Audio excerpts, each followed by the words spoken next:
I started making margarita mix because I had a lot of leftover limes and lemons. Like that and like that. I started making it, but I wanted to film it. I'm in pajamas. It's 1:37. I don't care. I'm a rebel. Okay, so let's do this. A lot of limes and lemons. I cut them up. I got a juicer. I got a bottle and a funnel. Sometimes when I'm juicing and talking, I look over here and I look over here. I don't really know where I'm looking, but that's okay because it's like I'm talking to all of you. Put the fruit in the juicer. Squeeze it. Pour it in. I'm spraying it all over the place. It's like getting on the counter. It's like on the tomatoes. That's salsa for later. If I just do the citrus, it's gonna be really tart for your margaritas or daiquiris or whatever you're making. So you gotta make simple syrup. Oh, hi rabbits. Look, my water's boiling. I gotta add sugar. Simple syrups are simple. Equal parts, boiling water and sugar. Simple. All the sugar is melted. It's ready to come off the burner.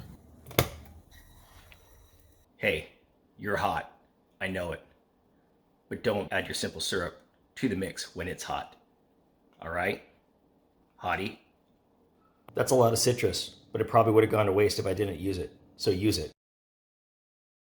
I used 2 parts lime, 2 parts lemon, 2 parts simple syrup. It's simple, like the syrup. 2, 1, 1. Except the syrup's 1 and 1. So it's like 2 limes plus 1 plus 1. And sugar and water and lemon.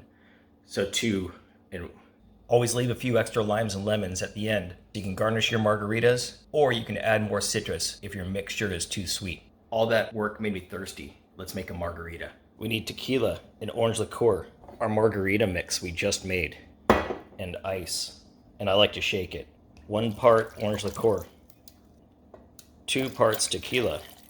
Yeah, that's 2 parts. Shut up. And 2 parts margarita mix. Sorry. Who am I talking to this time? Raise your hand if you want a drink. Make it look pretty and drink your margarita. Cheers, everyone.